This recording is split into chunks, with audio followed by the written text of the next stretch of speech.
এশার নামাজের পর নবীজি মদিনার মসজিদে বয়ান করতেছিলেন। একদিনের ঘটনা, নবীজির বয়ান করতে করতে অনেক রাত হয়ে গেল।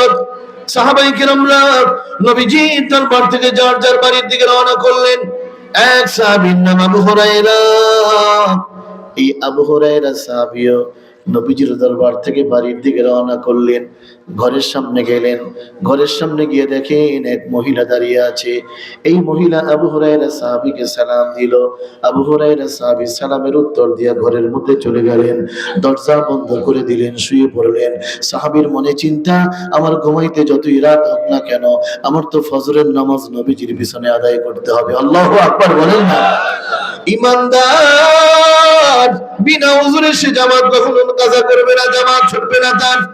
نحمده ونصلي على رسوله الكريم أما بعد أعوذ بالله من الشيطان الرجيم بسم الله الرحمن الرحيم إلا من تاب وآمن وعمل عملا صالحا فأولئك يبدل الله سيئاتهم حسنات وكان الله غفورا رحيما قال رسول الله صلى الله عليه وسلم أفشوا السلام وأطعموا الطعام وصلوا الأرحام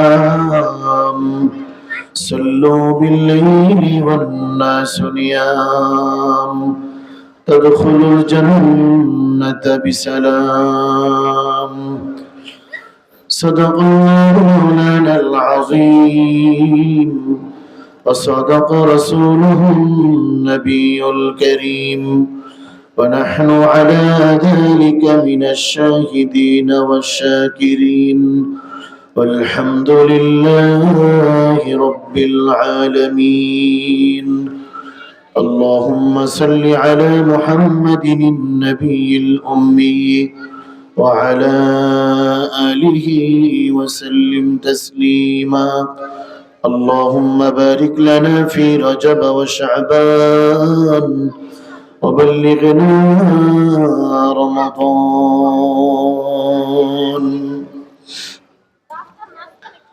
আশরাফি হামিউসুন্নাহ মাদ্রাসা কর্তৃক আয়োজিত বার্ষিক ওয়াজ মাহফিলের সমাপনী দিনের সম্মানিত সভাপতি doctor S M Abul Hasan সাহেব,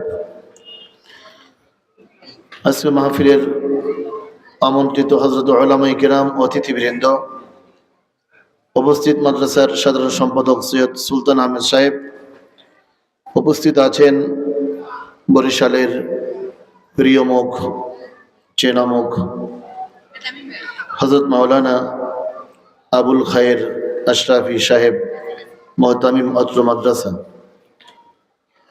উপস্থিত আল্লাহ পাকের আশিকিন, জাকিরিন, শাকিরিন, মুমিন বান্দাগণ, পর্দার আড়ালের মাইকের আওয়াজ শ্রবণরত আমার মা ও বোনেরা, যে মহান রব্বুল আলামিন দয়া করে, মায়া করে, মোহাব্বত করে, ভালোবেসে জান্নাতি বাগানে আমাদেরকে আশা বসার মতো সুযোগ করে দিলেন, ওই মহান মুনিবের দরবারে কালেমাতু শুকর, শুকরিয়া আদায় করে বলি আলহামদুলিল্লাহ। 2 দিন ব্যাপী বার্ষিক ওয়াজ মাহফিলের আজকে সমাপনী দিন, সমাপনী অধিবেশন।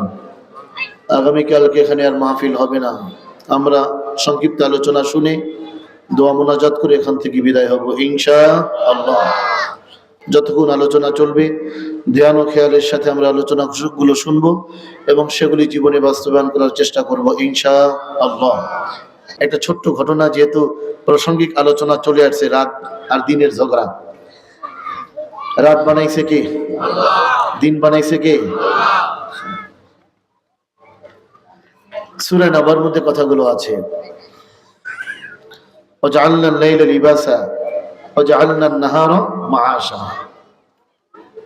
রাত দিন ঝগড়া। রাত বলে আমার দাম বড়, আমার দাম বেশি। দিন বলে আমার দাম বেশি। রাত বলে আমার দাম বেশি, দিন বলে আমার দাম বেশি। তো রাত দিনকে বলতেছে, তোমার দাম যদি বেশি হয়ে থাকে দলিল দাও।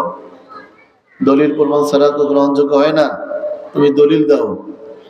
দিন বলতেছে আমার দাম যে বেশি, তোমার কত দলিল লাগবে এক এক করে শোনো। নাম্বার 1, জুমার নামাজ পড়ে দিনে না রাতে? আপনারা একটু বলেন না আমার সাথে, দিন না রাতে? গেল 1। নাম্বার 2, ঈদের নামাজ পড়ে দিনে না রাতে? রোজা রাখে দিনে না রাতে? আরাফার দিন দিনে না রাতে? দিন অনেকগুলি যুক্তি উপস্থাপন করলো, দলিল পেশ করলো। রাত চিন্তা করতেছে, সময় নষ্ট করে লাভ নেই, সময় নষ্ট করে। বিসমিল্লাহির রহমানির রহিম।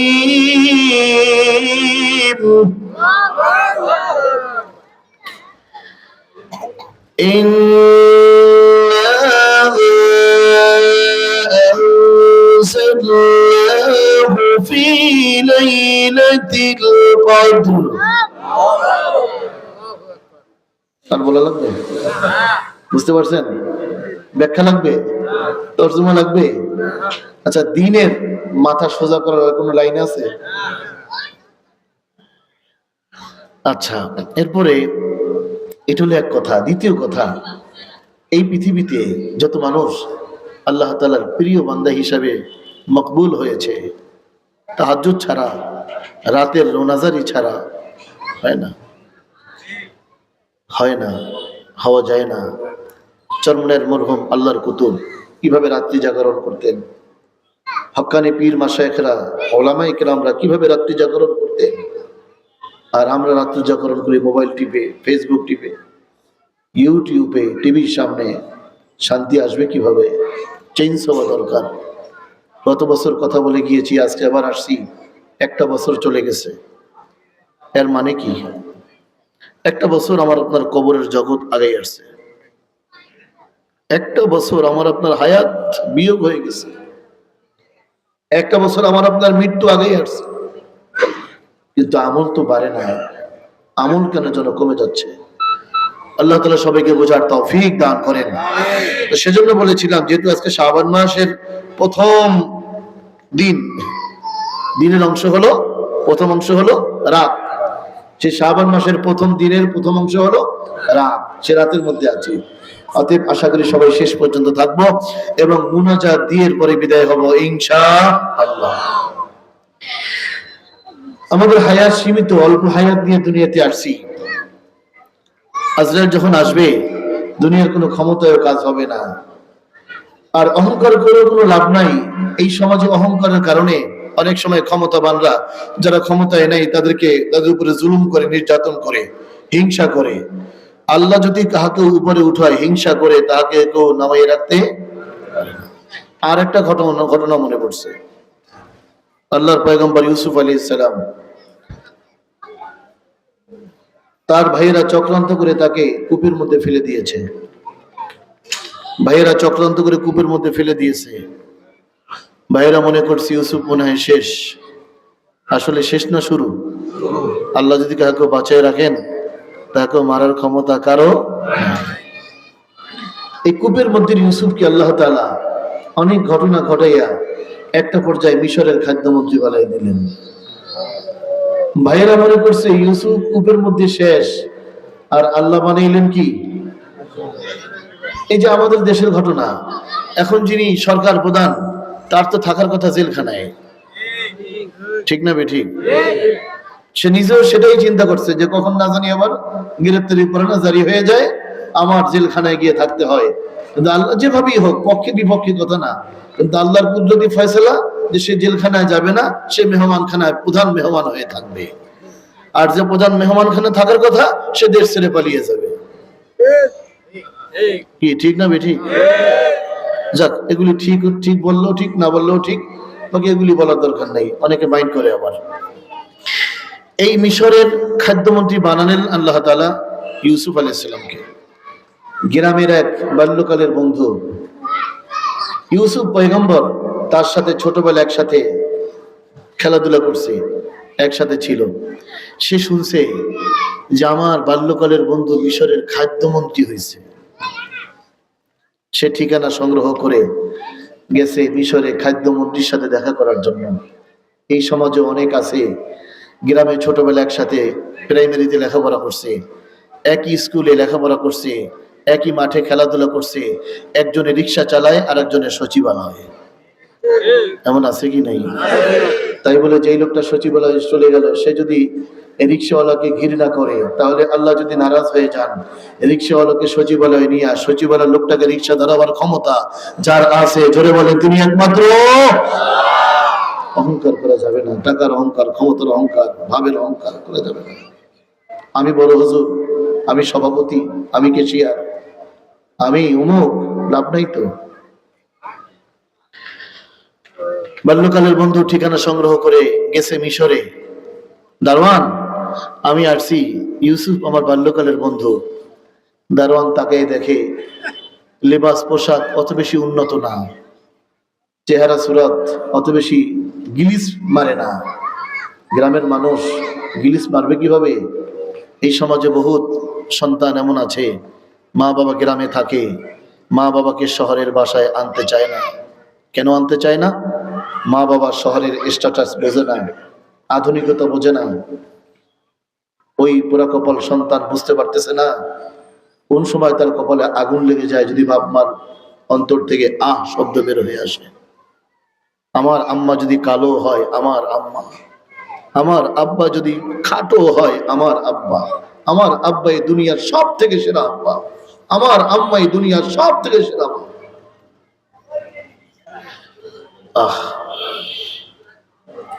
বাল্যকালের বন্ধু দারোয়ানকে বলল, দারোয়ান আমাকে একটু সাক্ষাতের ব্যবস্থা করে দাও। দারোয়ান তাকে দেখে যে চেহারা বেশি সুন্দর না, গায়ের পোশাকও অত বেশি উন্নত না। এই লোকটা আসছে খাদ্যমন্ত্রীর সাথে দেখা করার জন্য। সারাদিন বাইরে বাইরে ঘুরেছে, চান্স দেয় নাই। সন্ধ্যার পরে দারোয়ান বলতেছে খাদ্যমন্ত্রীকে, ইউসুফ পয়গম্বরকে এই নামে একটা লোক আসছে আপনার সাথে দেখা করার জন্য, সকালবেলা আসছে। তা আমি তাকে সুযোগ দেইনি, কারণ চেহারা সুরাতে আপনার সাথে সাক্ষাৎ করার মতো মনে হয় না। কিতাবের মধ্যে আসছে ইউসুফ আলাইহিস সালাম তার বাল্যকালের বন্ধুকে যখন নামটা বলা হলো, সাথে সাথে বাল্যকালের বন্ধুকে চিনে ফেললেন। এটা সুবহানাল্লাহ বলবেন না? একটু জোরে বলেন না সুবহানাল্লাহ। ও দারওয়ান শোনো, আমার বাল্যকালের বন্ধুকে নিয়ে আসো। কিতাবের মধ্যে লেখা হয় দারওয়ান বাল্যকালের বন্ধুকে নিয়ে আসলো। ইউসুফ পয়গম্বর নিজের বসার থেকে উঠে তার সাথে হাত মিলাইলেন, মহানাকা করলেন। আল্লাহু আকবার বলেন না? পাশের চেয়ারে বসাইলেন, অনেকক্ষণ আলোচনা করলেন। এই সমাজে অনেক নেতা এমন আছে, নির্বাচনের আগে আলু খেতেও দৌড়ায়, টমেটো খেতেও দৌড়ায়, হুন্ডা চলে না, হুন্ডা হাতে নিয়ে কাঁধে নিয়ে যায়। চাচা আসছি আপনার সাথে হাত মিলাইতে। চাচা বলে, আমার হাতে তো মাটি, তো অসুবিধা কি, আমিও তো মাটিরই মানুষ, আমিও তো। নির্বাচন হয়ে যায়, চাচা মাটির মানুষ থাকে, আর ওই লোকটা মনে হয় স্বর্ণের মানুষ হয়ে যায়। আর খবর নেয় না নির্বাচনের পরে, আর খবর নেয় না। যেই নেতা নির্বাচনের আগে কথা, নির্বাচনের পরে তার ওয়াদার কথা ভুলে যায়, এরকম নেতা আমরা বরিশালবাসী আমরা দেখতে চাই না। যেই নেতায় কথায় কাজে মিল রাখবি, সুখে দুঃখে সব সময় যাকে কাছে পাবো, যার মধ্যে কোনো অহংকার নাই, হিংসা নাই, যিনি ময়দানেরও কথা বলেন আবার ইমামতিও করতে জানেন, সেরকমের নেতা আমাদের সমাজে দরকার আছে কিনা? এই চিন্তাটা সবাই করবেন। এ নিয়ে রাজনীতির কিছু নাই, একদিন তো চলে যাব, আর সেখানে গিয়ে হিসাব দিতে হবে কোন মার্কায় আপনি সমর্থন দিয়েছিলেন, কোন মার্কায়, এটাও জিজ্ঞাসা করা হবে। এগুলি বললে আবার কিছু লোক বলে, হুজুর কোত্থেকে আসছে, তো রাজনীতির কথা বলে। কি আছে কিনা এমন? এখন থেকেই চিন্তা করেন কোথায় সিদ্ধান্ত দিবেন আপনি। ও দারওয়ান শোনো, আমার বাল্যকালের বন্ধু, তাকে আমি চিনেছি, নিয়ে আসো। বাল্যকালের বন্ধু ভিতরে চলে আসলেন, আলোচনা করলেন, পাশের চেয়ারে বসাইলেন। অনেকক্ষণ হয়ে গেল, এইবার ইউসুফ পয়গম্বর বাল্যকালের বন্ধুকে বলতেছে, বন্ধু বন্ধু যদি বন্ধুর সাথে সাক্ষাৎ করতে যায়, হাদিয়া তোহফা নিয়ে যায়, গিফট নিয়ে যায়, মোহাব্বতের চাওয়া। ও বন্ধু শোনো, তুমি আমার সাথে দেখা করতে আসছো, আমার জন্য কোনো হাদিয়া নিয়ে আসছো কিনা? এমন সময় দেখা যায় বাল্যকালের বন্ধু পকেটে হাত দিছে। কোথায় হাত দিছে? বলেন বলেন, কোথায় হাত দিছে? আমার মূল ওয়াজ শুরু করতে একটু সময় লাগবে, বিরক্ত হবেন না তো? হাত দিছে কোথায়? যেহেতু পকেটে হাত দিয়েছে, কি মনে হয় হাদিয়াটা অনেক বড়? বাল্যকালের বন্ধু পকেটে হাত দিয়েছে। পকেটে হাত দেওয়ার পরে ছোট্ট একটা প্যাকেট বের করছে।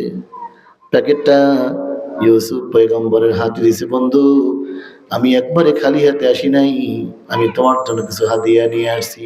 নবীজি বলেন, তাহা দাও বাইনাহুম, পরস্পর হাদিয়া দাও।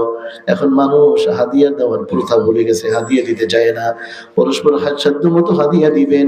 হাদিয়া দিলে সম্পদের মধ্যে বরকত হয়, পরস্পর মহব্বত কায়েম হয়। ও বন্ধু শোনো, তুমি আমার জন্য কি নিয়ে আসছো? এমন সময় দেখা যায় বাল্যকালের বন্ধু পকেটে হাত দিয়েছে, একটা ছোট্ট প্যাকেট বের করছে। প্যাকেটটা আস্তে আস্তে করে ইউসুফ পয়গম্বরের হাতে দিয়েছে। ইউসুফ পয়গম্বর প্যাকেটটা আস্তে আস্তে করে খুলছে। খোলার পর ইউসুফ পয়গম্বর প্যাকেটটার মধ্যে যা দেখতে পেলেন, তা দেখে তিনি চোখের পানি ছেড়ে দিয়ে কান্না করতে লাগলেন। সুবহানাল্লাহ বলবেন না? এখানে বিষয় হলো দুইটা। প্যাকেটের মধ্যে কি ছিল? এক নাম্বার, দুই, যাই থাকুক না কেন কান্না করার কারণ কি? বিষয় কয়টা? প্যাকেটের মধ্যে আর যাই থাকুক কান্না করার, এই দুইটা কারণ বলতে 1-2 মিনিট সময় লাগবে, এটা বলবো সবার শেষে, ঠিক আছে না? ইল্লা মান তাবা ওয়া আমানা ওয়া আমিলা আমালান সালিহান ফাউলাইকা ইউবাদদিলুল্লাহু সাইয়্যাতিহিম হাসানাত ওয়া কানা আল্লাহু গফুরুর রহিমা। এই আয়াতখানা কোন প্রেক্ষাপটে আল্লাহ তাআলা নাজিল করলেন সেই কথাটা শোনাবো ইনশাআল্লাহ। এরপরে আয়াতের অর্থ বলবো, এরপরে ব্যাখ্যা বলবো ইনশাআল্লাহ। এরপরে এখানে হাদিস বলেছি, হাদিসের মধ্যে নবীজি বলেছেন 4টা আমল করো আল্লাহর জান্নাতে চলে যাও, সেই কথাও বলবো। মহিলাদের সম্পর্কে একটা হাদিস শোনাবো, সেই কথাও বলবো। এরপরে ওই 2 কথা বলবো। অনেক সময় হয়ে যাবে না? অনেক রাত হয়ে যাবে? আপনার থেকে আমার টেনশন কিন্তু আরো বেশি। দয়ার নবী মদিনার মসজিদে সার নামাজের পর সাহাবায়ে কিরামদেরকে নিয়ে বয়ান করতেছিলেন। তাদারুসুল ইলমি সাআতাম মিনাল লাইল, রাতে কিছু সময় ইলমে দ্বীন চর্চা করা, রাতে কিছু সময় ইলমে দ্বীন চর্চা করা। সারা রাত নফল ইবাদত করলে যে সওয়াব হয়, আল্লাহ তাআলা তাদের আমলনামায় সেই সওয়াব দান করে। আমরা তো রাতে ইলম চর্চা করি না, এরপরে হাদিসের কিতাব পড়ি না, আল্লাহ ওয়ালাদের কিতাবাদি পড়ি না, এমন ভাবে টিভির সামনে বসে থাকি 2-3 ঘন্টা চলে যায়, খাবার যে ঠান্ডা হয়ে গেল সেই খবরও আমাদের নাই। আছে কি নাই এমন? রাতে কিছু সময় ইলমে দ্বীন চর্চা করা, ঈশার নামাজের পরে ইলমে দ্বীন চর্চা করা, দ্বীনি আলোচনা করা, দ্বীনি মুযাকারা করা, ফজরের পরে সূরা ইয়াসিন তেলাওয়াত করা, এরপরে মাগরিবের পরে সূরা ওয়াকিয়া তেলাওয়াত করা, ঈশার নামাজের পর ঘুমানোর আগে সূরা মুলক তেলাওয়াত করা। লাভ হবে কি? নবীজি বলেন, আল কোরআন ইয়াশফাউ, যেদিন লোকেরা চলে যাবে, কবরের জগতে চলে যাবে, হাসরের ময়দানে উপস্থিত হবে, আল কোরআন ইয়াশফাউ। নবীজি বলেন, যারা কোরআন শরীফ বেশি বেশি তেলাওয়াত করবে, সূরা ইয়াসিন তেলাওয়াত করলো, সূরা মুলক তেলাওয়াত করলো, সূরা ওয়াকিয়া তেলাওয়াত করলো, হাসরের ময়দানে গুনাহের কারণে এই লোকটা যদি জাহান্নামের আসামি হয়ে যায়, কোরআন শরীফ আল্লাহর কাছে দাঁড়াবে, আল্লাহ আমাকে তোমার এই বান্দা তেলাওয়াত করছে, আমি তোমার কোরআন তোমার কাছে সুপারিশ করি, তুমি তাকে মাফ করে দাও। নবীজি বলেন, কোরআনের সুপারিশ কবুল করে আল্লাহ তাআলা ওই লোকটাকে জান্নাতের মেহমান বানিয়ে দিবে। ভাই, সময় কিন্তু কেটে যায়। আজকে থেকে নিয়াত করেন, বদলে যাব, বদলে যাও, বদলে দাও তা না, বদলে গেলাম। স্লোগান থেকে বদলে যাও, বদলে দাও। ওই স্লোগান বাদ বদলে গেলাম, এখন থেকেই বদলে গেলাম। তাদারুসুল ইলমি সাআতাম মিনাল লাইল, রাতে কিছু সময় ইলমে দ্বীন চর্চা করা, সারা রাত নফল ইবাদত করলে যে সওয়াব হয় আল্লাহ তাআলা তাদের আমল নামায় সেই সওয়াব দান করেন। সুবহানাল্লাহ বলুন একটু। বিশ্ববিখ্যাত আলিম রশিদ আহমদ গঙ্গোহী রাহমাতুল্লাহি আলাইহি জাহাজের সফরে যাচ্ছিলেন, আসরের সময় হয়ে গেল, ওযু করে আসলেন, নামাজ পড়বেন, নামাজ না পড়ে ডানে বামে কি যেন তালাশ করতেছেন। জাহাজের সারেন বলল, হুজুর আপনি কি তালাশ করেন? ওযু করে আসছেন, নামাজ পড়বেন। রশিদ আহমদ গঙ্গোহী রাহমাতুল্লাহি আলাইহি বলেন, ও সারেন ভাই, আমি এই জাহাজের মধ্যে একজন মুসলমান তালাশ করতেছিলাম। আপনি মুসলমান তালাশ করেন কেন, কি লাভ? রশিদ আহমদ গঙ্গোহী রাহমাতুল্লাহি আলাইহি বললেন, শারীন ভাই, আজকে 21 বছর পর্যন্ত আমি জামাত ছাড়া নামাজ পড়ি না। একটু জোরে বলেন না সুবহানাল্লাহ। ওলি কাকে বলা হয়? ওলি কাকে বলা হয়? ও শারীন, 21 বছর পর্যন্ত আমি জামাত ছাড়া নামাজ পড়ি না। ওযু করে আসলাম, আসরের নামাজ পড়বো, আমি চিন্তা করলাম এত বছর পর আমার জামাত ছুটে যাবে, দেখি একজন মুসলমান পাই কিনা। এত বড় জাহাজের মধ্যে যদি একজন মুসলমান পাইতাম তাহলে জামাতের মতো করে নামাজ পড়তে পারতাম। কিন্তু শারীন ভাই, আমার কলিজা খান খান হয়ে যায়, আমি একজন মুসলমান পাই নাই, আজকে আমার জামাত ছুটে যাবে। আল্লাহর কুদরত বোঝা যায় না। শারীরের মনটা পরিবর্তন হয়ে গেল, মনে মনে চিন্তা করে ধর্মের একটা সামান্য আমল, জামাতের সাথে নামাজ আদায় করা, 21 বছর পর্যন্ত জামাত ছুটে নাই, এখন জামাত ছুটে যাবে সেজন্য এত টেনশন। এই ধর্ম তো মিথ্যা হইতে পারে না। হুজুর একটা কাজ করেন, আমাকে কালেমা পড়ে মুসলমান বানিয়ে দেন, আমি ওযু করে আসি, আপনার সাথে দাঁড়িয়ে জামাতের সাথে নামাজ আদায় করব। জামাতের সাথে নামাজ পড়া, এই যে সামনে রমজান আসতেছে, আগে থেকে নিয়াত করেন একদিনও জামাত ছাড়া নামাজ পড়বো না, জামাতেই নামাজ পড়বো ইনশাআল্লাহ। আবু হুরায়রা সাহাবী সালামের উত্তর দিলেন, মহিলা সালাম দিল, আবু হুরায়রা সাহাবী সালামের উত্তর দিলেন, সালামের উত্তর দিয়ে ঘরের মধ্যে চলে গেলেন, দরজা বন্ধ করে দিলেন, শুয়ে পড়লেন। সাহাবীর মনে চিন্তা, আমার ঘুমাইতে যতই রাত হোক না কেন, আমার তো ফজরের নামাজ নবীজির পিছনে আদায় করতে হবে। হঠাৎ লক্ষ্য করলেন কে যেন বারবার দরজা নক করতেছে। আবু হুরায়রা সাহাবীর বুঝতে বাকি রইল না, একটু আগে যেই মহিলা আমাকে সালাম দিয়েছিল ওই মহিলাই মনে হয় দরজা নক করতেছে। আবু হুরায়রা সাহাবী আবার শোয়ার থেকে উঠলেন, দরজা খুললেন, দরজা খুলে দেখেন যেই মহিলা একটু আগে সালাম দিয়েছিল ওই মহিলা চোখের পানি ছেড়ে দিয়ে কান্না করে। আবু হুরায়রা বললেন, মা তুমি কেন কান্না করো? এই মহিলা বলল, আবু হুরায়রা, আমি অনেক দূর থেকে আসছি তোমার কাছে একটা মাসআলা জানার জন্য। কি জানার জন্য? বলেন বলেন, কি জানার জন্য? ও আবু হুরায়রা শোনো শোনো, অনেক দূর থেকে আসছি তোমার কাছে একটা মাসআলা জানার জন্য। ও আবু হুরায়রা, আমি বড় বড় দুইটা গুনার কাজ করেছি, আমি বড় বড় দুইটা পাপের কাজ করেছি। নাম্বার 1 হলো আমার দ্বারা জিনার গুনাহ হয়ে গেছে। নাম্বার 2 হলো জিনা করার পর যেদিন বাচ্চা ভূমিষ্ঠ হবে আমি জঙ্গলে চলে গেলাম, বাচ্চা ভূমিষ্ঠ হওয়ার পর আমি বাচ্চাটাকে নিজ হাতে হত্যা করলাম। ও সাহাবী শোনো, এখন আমার ভয় লাগে, ঘুমাতে গেলে আমার ঘুম হয় না, আমার বালিশ চোখের পানিতে ভিজে যায়, কবরের ভয়, জাহান্নামের ভয়, কবরের আযাবের ভয়। আমার এই মুহূর্তে যদি জবান, এই মুহূর্তে যদি আমার প্রাণ পাখি চলে যায়, আমি কবরে কিভাবে থাকবো? আমি জাহান্নামের আযাব কেমনে সহ্য করব? নবীর সাহাবী, আমি তোমার কাছে জানতে চাই, আমি যে এত বড় বড় দুইটা অন্যায় কাজ করলাম, এই গুনাহ থেকে ক্ষমা পাওয়ার কোনো লাইন আছে কিনা? আবু হুরায়রা সাহাবী বলেন, মা, এক বর্ণনায় আছে আবু হুরায়রা সাহাবী বলেন, মা, এত বড় গুনাহ তো ক্ষমা হওয়ার মতো কোনো লাইন আমি দেখি না। এই কথা শোনার পরে মহিলা বাড়ির দিকে রওনা করলেন। আবু হুরায়রা সাহাবী ফজরের নামাজ নবীজির পিছনে আদায় করলেন। সুবহানাল্লাহ। কথাগুলো বুঝতেছেন তো সবাই? নারে তাকবীর, আওয়াজ করে নারে তাকবীর। আবু হুরায়রা সাহাবী ফজরের নামাজ নবীজির পিছনে আদায় করলেন। আদায় করার পর আস্তে আস্তে করে নবীজির সামনে চলে গেলেন। নবীজি বললেন, আবু হুরায়রা, তুমি মনে হয় আমার সাথে কিছু বলতে চাও। চেহারার দিকে তাকাই তো কিছু আন্দাজ করা যায়। তো কি ব্যাপার বাদি যে কিছু কবটা বলি আমার দ্বারে বলেন এরকম।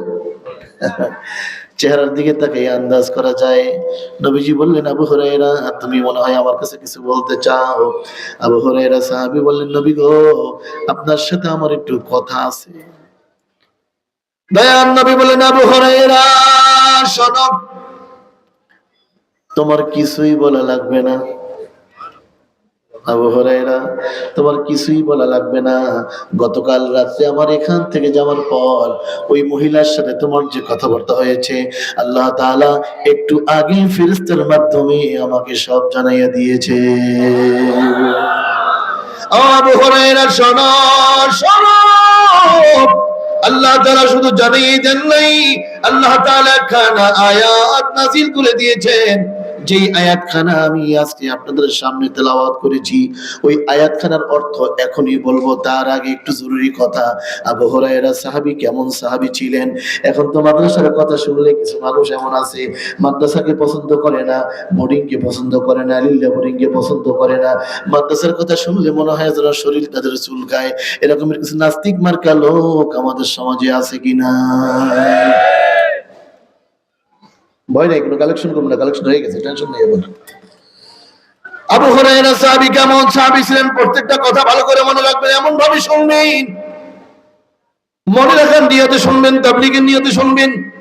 আগামীকাল যেন আপনি কোথাও বলতে পারেন, আপনার ছেলে আপনার মেয়ে স্ত্রী ঘরে যাবেন, তাদেরকেও যেন কথাগুলো শোনাতে পারেন যে আমি গতকালকে বা এই রাতে মাহফিলে গিয়েছিলাম, সেখানে এই কথাগুলো শুনে আসছি, তোমাদেরকে শোনাই, তোমরা একটু শোনো। তাদেরকে যদি আপনি বলেন, জোরে বলেন, তাবলীগ হবে কি হবে না? শুধুমাত্র বিশ্ব ইজতেমায় যারা গেল তারাই তাবলীগ করলো, বিষয়টা এমন না। এই কথাগুলো যদি অন্যের কাছে পৌঁছে দেই, তাবলীগের সওয়াব পাবো ইনশাআল্লাহ। আবু হুরায়রা সাহাবী কেমন সাহাবী ছিলেন? দয়ার নবী মদিনা শরীফে মসজিদ বানাইয়া, মদিনাতুল মুনাওয়ার মসজিদ বানাইয়া, মসজিদের সাথে একটা মাদ্রাসা বানাইলেন। মদিনার প্রথম মাদ্রাসা আসহাবে সুফার মাদ্রাসা। যারা মদিনাতুল মুনাওয়ারে গিয়েছেন আশা করি হয়তোবা লক্ষ্য করেছেন, নবীজির রওজার কিবলার উল্টা দিকে একটা জায়গা গ্রিল দিয়ে ঘেরাও করা, আনুমানিক 1.5 ফিট উঁচা হবে, 30 বাই 30 অথবা একটু কম বেশি হতে পারে, গ্রিল দিয়ে ঘেরাও করা। ওই জায়গাটা ছিল আসহাবে সুফার মাদ্রাসা। গরিব সাহাবীরা সেখানে থাকতেন, আর ধনী সাহাবীরা খেজুরের ছড়া সেখানে ঝুলিয়ে রাখতো, খাবার নিয়ে যেতেন, খাবার দিতেন, আর তারা সেখানে বসে সব সময় কোরআন তেলাওয়াত করতেন, নবীজির জবান থেকে কথাগুলো শুনতেন। আল্লাহু আকবার, আওয়াজ করে বলি সবাই। একদিনের ঘটনা, হাদিসের কিতাবের মধ্যে আছে, মাদ্রাসায় কোনো খাবার নাই। আবু হুরায়রা সাহাবী কেমন সাহাবী ছিলেন সেই কথা বলার জন্য বলছি। আবু হুরায়রা সাহাবীর কথা, মাদ্রাসায় কোনো খাবার নাই, কদিন পর্যন্ত তেমন কোনো খাবারের ইন্তজাম নাই। আবু হুরায়রা সাহাবী মনে মনে চিন্তা করলেন, আমি কারো কাছে কিছু বলবো না, আমি মসজিদের সামনে গিয়ে বসে থাকবো, আমার সামনে দিয়ে যেই হেঁটে যাবে তাকে আমি সালাম দিব, কিন্তু আমি কিছু বলবো না। অনেক লম্বা আলোচনা খুব সংক্ষেপ করে বলতে হয়। আবু হুরায়রা সাহাবী মসজিদের সামনে বসে রইলেন, তার সামনে দিয়া কয়েকজন সাহাবী হেঁটে গেলেন, সবাইকে সালাম দিলেন, সবাই সালামের উত্তর দিয়ে চলে গেল, কেউ পাল্টা কিছু প্রশ্ন করলো না, জানতেও চাইলো না। আল্লাহর কুদরত, আল্লাহর কুদরত, আল্লাহর কুদরত। রহমতের নবী, দয়ার নবী, মায়ের নবী ওই পথ দিয়া মসজিদের সামনে দিয়ে হেঁটে যান। আবু হুরায়রা সাহাবী নবীজিকে সালাম দিল, রহমতের নবী সালামের উত্তর দিয়ে বললেন, আবু হুরায়রা তোমার পেটে মনে হয় খুব ক্ষুধা লেগেছে। রহমতের নবী কাকে বলা হয়? ও আবু হুরায়রা শোনো, তোমার পেটে মনে হয় খুব ক্ষুধা লেগেছে। আবু হুরায়রা সাহাবী বললেন, ইয়া রাসূলুল্লাহ, আপনি ঠিক বলেছেন। হাদিসের মধ্যে আসছে, কিতাবের মধ্যে আসছে, নবীজি আবু হুরায়রা সাহাবীর হাতখানা ধরলেন। আবু হুরায়রা সাহাবী কেমন সাহাবী ছিলেন এবং তিনি কোন পর্যায়ের সাহাবী, আল্লাহ তাআলা তাকে কিভাবে কবুল করেছেন বলা তো যায় না। হয়তোবা এই আশরাফিয়া, এই মাদ্রাসায় একটা ছেলে আপনাদের যাকাত ফিতরা মান্নত কাফারা এর খাইয়া, লিল্লাহ বুড়িয়া খাইয়া কোরআনের হাফেজ হলো, আলেম হলো, এই ছেলেটাও যে বাইতুল মুকাররমের খতিব একদিন হবে না, তা তো বোঝা আন্দাজ করা যায় না। কবুল করার মালিক একমাত্র কে? অতএব এগুলো নিয়ে ঠাট্টা করবেন না, কখনো ঠাট্টা করবেন না। পারলে দিবেন, না পারলে দোয়া করবেন, কিন্তু কখনো ঠাট্টা করবেন না, লাভ নাই। ওলামায়ে কেরাম ব্যবসা করে না, মেহনত করে, অনেক মেহনত করে। আমরাও ভালো বুঝি, আমরাও ব্যবসা করলে ভালো বুঝি অনেক টাকা হবে, কিন্তু এরপরেও যে আলিফ বা তা সা পড়াই, এর কারণ হলো আমাদের মনে একটা চিন্তা, দুনিয়াতে যাই পাই না কেন এর বিনিময়ে আখিরাতে আল্লাহ আমাকে জান্নাত দিবে। দয়াল নবী বললেন, আবু হুরায়রা শোনো, তোমার পেটে মনে হয় খুব ক্ষুধা লেগেছে। আবু হুরায়রা সাহাবী বললেন, ইয়া রাসূলুল্লাহ, আপনি ঠিক বলেছেন। আবু হুরায়রা সাহাবীর হাতখানা নবীজি ধরলেন। আয়েশা, ঘরে কোনো খাবার আছে কিনা? আম্মা জান আয়েশা বলেন, ইয়া রাসূলুল্লাহ, আমাদের ঘরে তো কদিন পর্যন্ত চুলায় কোনো আগুন জ্বলে না, তেমন কোনো খাবারের ব্যবস্থা নাই। আম্মা জান আয়েশা বলেন, ইয়া রাসূলুল্লাহ, এক সাহাবী এক পেয়ালা দুধ মাত্র হাদিয়া দিয়ে গেছে, ওই এক পেয়ালা দুধ মাত্র আমাদের ঘরে আছে, আর কিছু নাই। আম্মা জান আয়েশা বললেন, ওগো নবীজি, এক পেয়ালা দুধ আছে, আর কিছু নাই। দয়ার নবী বললেন, আয়েশা, ওই দুধের পেয়ালা তুমি আমার কাছে দাও। আম্মা জান আয়েশা বলেন, আমি দুধের পেয়ালা নবীজির হাতে দিলাম। রহমতের নবী, এক বর্ণনায় আছে, নবীজির শাহাদত আঙ্গুলটা ওই দুধের পেয়ালার মধ্যে ঢুকাইয়ে দিলেন। আল্লাহু আকবার বলেন না। এরকম অনেক ঘটনা আছে। হুদায়বিয়ার সন্ধি যেখানে হয়, মক্কাতুল মুকাররমা থেকে 35 কিলোমিটার দূরে, বর্তমান নাম হলো সুমাইস। হুদায়বিয়ার সন্ধি যেখানে হয়, সেই জায়গায় এরকম ঘটনা একটা আছে, বুখারীর একাধিক বর্ণনার মধ্যে আছে। সেখানে কূপের মধ্যে এখনো সে পানি আছে। সাহাবায়ে কিরামদের পানি শেষ হয়ে গেল, খাবারের কোনো পানি নাই। এক সাহাবী এসে বললেন, ইয়া রাসূলুল্লাহ, মদিনাতুল মুনাওয়ারা থেকে আমরা যা পানি নিয়ে আসছি সব শেষ, এখন আর খাবারের কোনো পানি নাই। আমরা 1400 সাহাবী আপনার সাথে আসছি মদিনাতে থেকে, নবী গো, কি করা যায়? এখন তো আর কোনো পানির ব্যবস্থা নাই। নবীজি ওযু করতেছিলেন, একটু সামান্য পানি আছে বর্তনের মধ্যে। নবীজি শাহাদাত আঙ্গুলটা, নবীজির শাহাদাত আঙ্গুলে বরকত কেমন! আল্লাহু আকবার বলেন। সাহাবী বললেন, ইয়া রাসূলুল্লাহ, আমরা তো 1400 সাহাবী আপনার সাথে আসছি মদিনাতুল মুনাওয়ারা থেকে, হুদায়বিয়ার সন্ধির সময়ের ঘটনা। পানি তো নাই, কি করব? নবীজি ওযু করতেছিলেন, দেখেন বর্তনে সামান্য পানি আছে, শাহাদাত আঙ্গুলটা ঢুকাই দিলেন বিসমিল্লাহ বলে। এরপরে বললেন, সাহাবী, তুমি একটা কাজ করো, ওই যে কুয়ার মধ্যে পানি ছিল, কুয়ার মধ্যে এখন পানি নাই, এই ওযু করার পর এই বাড়তি পানিটা কুয়ার মধ্যে ফেলে দাও। সাহাবী বলেন, আমি ফেলে দিলাম। অল্প সময়ের মধ্যে কুয়াটা এমন ভাবে ভরে গেল, কুয়া ভরে পানি চতুর্দিকে ছড়িয়ে যেতে শুরু করলো। দয়াল নবী, ওই দুধের পেয়ালার কথা বলতেছিলাম, দুধের পেয়ালা নবীজি হাতে নিলেন, শাহাদাত আঙ্গুলটা ওই দুধের পেয়ালার মধ্যে ভিজাইলেন। এক বর্ণনা আছে, নবীজি একটু লালা মোবারক দুধের পেয়ালার মধ্যে দিলেন। এরপরে বললেন, আবু হুরায়রা, মাদ্রাসায় ছাত্র কতজন? আবু হুরায়রা সাহাবী বলেন, ইয়া রাসূলুল্লাহ, ছাত্র সংখ্যা 70 জন। কতজন? বলেন না কতজন? সবাই একসাথে বলেন না কতজন?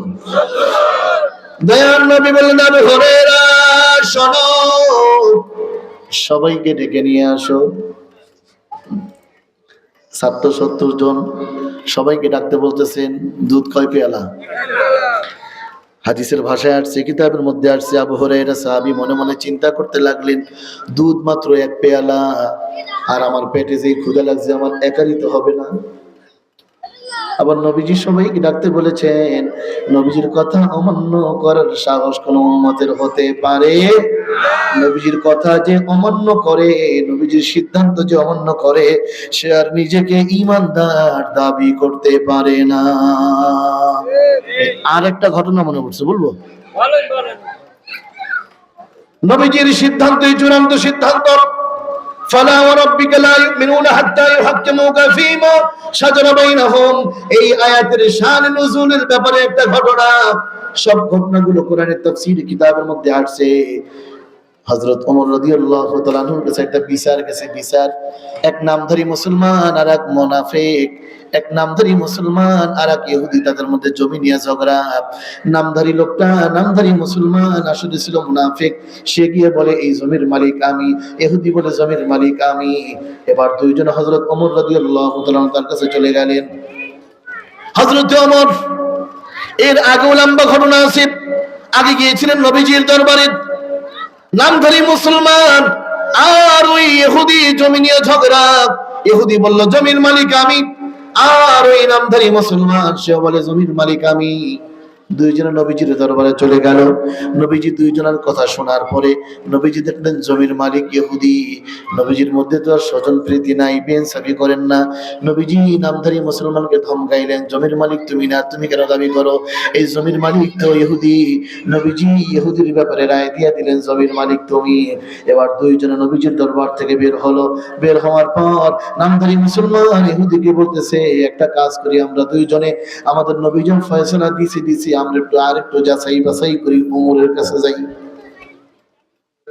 ঠিক না? ঠিক আছে? এটা কি ঠিক আছে? জোরে ঠিক আছে? সব ঠিক বলেন, আবার বুঝে বলবেন। ইহুদি বলল, শোনো, তোমাদের নবী রায় দিয়েছেন আমার পক্ষে, তুমি আবার কেন ওমরের কাছে যাইবা? তো চলো একটু যাচাই বাছাই করি। ইসলাম ধর্মে কোরআন সুন্নাহ মতো যখন সাক্ষী, চারজন সাক্ষী বা যখন যে সাক্ষী প্রয়োজন হয়, ওই সাক্ষী যদি সত্যভাবে মিলে যায়, বিচারে আর দেরি করা যায় না, তাড়াতাড়ি বিচার করার নিয়ম। কিন্তু বর্তমানে পৃথিবীতে মানব রচিত আইনে বিচারের মধ্যে ফাঁক ফোকরা খোঁজার জন্য হাইকোর্ট, এরপরে জজ কোর্ট, এরপরে সুপ্রিম কোর্ট, আবার রাষ্ট্রপতিও একটা ক্ষমা করার সিস্টেম আছে। ইসলাম কখনো এগুলি অনুমোদন করে না, বরং যার সাথে অন্যায় করছে সে যদি ক্ষমা করে তাহলেই হবে ক্ষমা। এই দুইজন হযরত ওমরের কাছে চলে গেলেন। দুইজন হযরত ওমরকে বললেন, শোনো, আমি বলি এই জমির মালিক আমি। নামধারী মুসলমান তখন তার নামধারী প্রকাশ পায় নাই। এই মুসলমান বলে জমির মালিক আমি, পুরা ঘটনা বললেন। এরপরে ইহুদি বলল, তোমাদের নবীর কাছে গেছিলাম, তোমাদের নবী জমির মালিকানা আমাকে দিয়েছেন, আমার ব্যাপারে রায় দিয়েছেন, কিন্তু তোমাদের এই মুসলমান ভাই মানতে চায় না, সে আবার তোমার কাছে নিয়ে আসছে। হযরত ওমর চিন্তা করলেন, সময় নষ্ট করে কি সময় নষ্ট করে? ভাই কিছু বিচার নগদ করতে হয়, কিছু শেষরা চোর আছে নগদ যে পিটান দিবেন ওইটাই ফাইনাল। পুলিশে যাওয়া মানে ও মুক্তি পেয়ে যায়, এরকম আছে কি নাই? মানুষ আইন কখন হাতে তুলে নেয়? যখন কাঙ্ক্ষিত বিচার পায় না তখন মানুষ আইন হাতে তুলে নেয়। কাঙ্ক্ষিত বিচার যদি প্রতিষ্ঠিত হয় মানুষ আইন হাতে তুলে নিবে না, কখনো নিবে না। হযরত ওমর চিন্তা করলেন, সময় নষ্ট করে লাভ নাই। মুসলমানকে বললেন, শোনো, এই ইহুদি যে কথাগুলি বলেছেন সব কি ঠিক? কয় হ্যাঁ ঠিক। নবীজি তার পক্ষে রায় দিয়েছে? কয় হ্যাঁ ঠিক। এরপরে কেন আসছো? কাটছি এই জন্য, যেহেতু আপনার বিচারের হিসাবটা একটু আলাদা, একটু ফুলায় আর কি। দেখেন কেমন ফুলা ফলে, সব ফুলা ফোলা না, কেমন ফুলা ফলে। হযরত ওমর চিন্তা করলেন, সময় নষ্ট করে লাভ নাই। মেহমান যদি আসে আপ্যায়ন করতে হয়। বর্তমান সমাজে অনেক সময় মেহমান গেলে স্প্রাইট, কোকা-কোলা, ফান্টা আছে না, এগুলো ইত্যাদি। হযরত ওমর চিন্তা করলেন মেহমানদারি করা দরকার। ঘরের মধ্যে চলে গেলেন, মেহমানদারি করার জন্য একটা জিনিস নিয়ে আসলেন। জিনিসটা কি? একটা তরবারি নিয়ে আসছেন, খোলা তরবারি, খাপ থেকে বের করা খোলা তরবারি। তরবারি নিয়ে আসলেন, তরবারি নিয়ে এসে ওই মুসলমানের কল্লাটা আলাদা করে দিলেন। এরপরে বললেন, নবীর ফয়সালা যার পছন্দ না হয় তার ফয়সালা এমনই হয়। আল্লাহু আকবার। বাংলাদেশে থেকে নবীর বিরুদ্ধে কথা বলা আর সহ্য করা হবে না। হযরত ওমর বললেন, নবীর ফয়সালা যার পছন্দ না হয় তার ফয়সালা এমনই হয়। চতুর্দিকে সমালোচনা শুরু হয়ে গেল। হযরত ওমর একজন মুসলমান হত্যা করলেন, এমনকি নবীর কানে যখন খবর পৌঁছে গেল, নবীজি মর্মাহত হলেন, ওমর তুমি কাজটা ঠিক করলে না, ওমর তুমি কেন তাকে হত্যা করলা? আয়াত নাযিল হয়ে গেল, ফালা রাব্বিকা লা ইউমিনুনা হাত্তা ইউহাক্কিমুকা ফীমা শাজারা বাইনাহুম সুম্মা লা ইয়াজিদু ফী আনফুসিহিম হারাজান মিম্মা কাযাইতা ওয়া ইউসাল্লিমু তাসলিমা। আয়াতের মূল অর্থ হলো, মূল বক্তব্য হলো, রাসূলের সিদ্ধান্তকে যতক্ষণ পর্যন্ত কোনো ব্যক্তি মনে প্রাণে ইয়াকিনের সাথে ভালো না বাসবে, মেনে নিতে না পারবে, ততক্ষণ পর্যন্ত সে নিজেকে ঈমানদার দাবি করতে পারে না। একথা প্রকাশ হয়ে গেল। ওই মুসলমানটা আসলে মুসলমান ছিল না, সে ছিল মুনাফিক। এই সমাজে মুনাফিক জোরে বলেন আছে কি নাই? জোরে বলেন আছে কি নাই? এতদিন কত সুন্দর সুন্দর কথা হুজুরদের পক্ষে কথা, হুজুর আপনাদের সাথে আছি, কত চমৎকার কথা। যখন হুজুররা ইসলামী আইনের কথা বলে, এদেশে মৌলবাদীদের আমরা দেখতে চাই না, আমরা তাদেরকেও দেখতে চাই না। আমাদের যে মৌলবাদী বলে গালি দেয়, তারা আগাবাদী, কিবাদী, আগাবাদী বুঝেন? মৌলবাদী মানে কি? মূলে যে আছে, তা মূলে যে থাকে তার অবস্থান কি নরমাল থাকে না মজবুত থাকে? আর যারা আগাই থাকে আগাবাদী, ধাক্কা দেবে শেষ। জি, লম্বা কথা বাড়ানো যাচ্ছে না। হযরত আবু হুরায়রার কথা বলতেছিলাম। নবীজি বললেন, আবু হুরায়রা মাদ্রাসায় ছাত্র কতজন? আবু হুরায়রা সাহাবী বললেন, নবী গো, মাদ্রাসায় ছাত্র তো 70 জন। যাও সবাইকে ডেকে নিয়ে আসো। আবু হুরায়রা সাহাবী বলেন, আমি মনে মনে চিন্তা করতে লাগলাম, পেটে আমার যে ক্ষুধা, আমার একারই তো হবে না, ছাত্র 70 জন। আবার নবীজি সবাইকে ডাকতে বলেছেন, কি করা যায়? নবীর কথা তো অমান্য কোনো উম্মত করতে পারে? সবাইকে ডেকে নিয়ে আসলেন। 70 জন নবীজির ঘরের সামনে লাইন ধরলেন, কাছাকাছি, বেশি একটা দূরত্ব না। নবীজি বললেন, আবু হুরায়রা বর্তনের দিকে তাকাইবা না, তুমি শুধু দিতে থাকো, পেয়ালা নিয়ে পেয়ালা থেকে এইভাবে মগে করে করে বা গ্লাস, এই জাতীয় যা কিছু আছে গ্লাস পান করাইতে থাকো। আবু হুরায়রা সাহাবী বলেন, আমি পেয়ালার থেকে এইভাবে একটা অন্য একটা আলাদা পাত্রের মধ্যে এনে আমি দুধ পান করাইতে লাগলাম। এরপরে একজনকে পান করাই, আবার পেয়ালার মধ্যে তাকাই, দেখি অবস্থা কি। আবু হুরায়রা সাহাবী বলেন, যতই পান এই দেখি কমার কোন লক্ষণ নাই। এটা জোরে বলেন না, আওয়াজ করে বলেন না। বরকত দেওয়ার মালিক কে? জোরে জোরে কে কে কে? রিজিকের মালিক আল্লাহ। সেই ব্যাখ্যায় কথা বলা সুযোগ নাই। আবু হুরায়রা সাহাবী বলেন, এইভাবে একজন দুইজন না, 70 জন সাহাবীকে তৃপ্তি সহকারে দুধ পান করাইলাম। নবীজি বলেন, তুমি দুধ পান করো। আবু হুরায়রা সাহাবী বলেন, আমি দুধ পান করলাম। নবীজি বলেন, আরো দুধ পান করো। আবু হুরায়রা সাহাবী বলেন, আমি আরো দুধ পান করলাম। নবীজি বলেন, আরো দুধ পান করো। আবু হুরায়রা সাহাবী বলেন, ইয়া রাসূলুল্লাহ, আমি তো আর পারি না। নবীজি বলেন, আবু হুরায়রা আমাকেও দাও। আবু হুরায়রা সাহাবী বলেন, 70 জনকে পান করাইলাম তৃপ্তি সহকারে, আমি নিজে পান করলাম, নবীজিকেও পান করাইলাম। এক বর্ণনা আসছে, আবু হুরায়রা সাহাবী বলেন, পেয়ালার মধ্যে তাকিয়ে দেখি এখনো ভরপুর দুধ রয়ে গেছে। মুজিজা, নবীজির মুজিজা। আবু হুরায়রা সাহাবী বলেন, ইয়া রাসূলুল্লাহ, কি ঘটতেছে? দুধ তো ফুরায় নাই, দুধ তো যথাযথ আছে। একবার নার্সি নবীজি বলেন, আবু হুরায়রা, এটা এমন একটা মুহূর্ত ছিল, সব মুহূর্ত কিন্তু একরকম হয় না, সব আলোচনার তাসির একরকম হয় না, সব মজলিসের তাসির একরকম হয় না। একই কথা অনেক সময় ভালো লাগে, অনেক সময় খারাপ লাগে, অনেক সময় দিল বসে যায়, অনেক সময় দিল বসে না।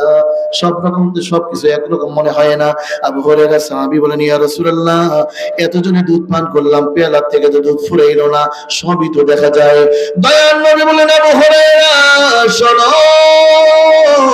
এটা এমন একটা মুহূর্ত ছিল আবু হুরায়রা, এই সময়টা যদি সারা পৃথিবীর সকল মানুষও দুধ পান করত, এই পেয়ালার থেকে আজকে দুধ ফুরাইতো না।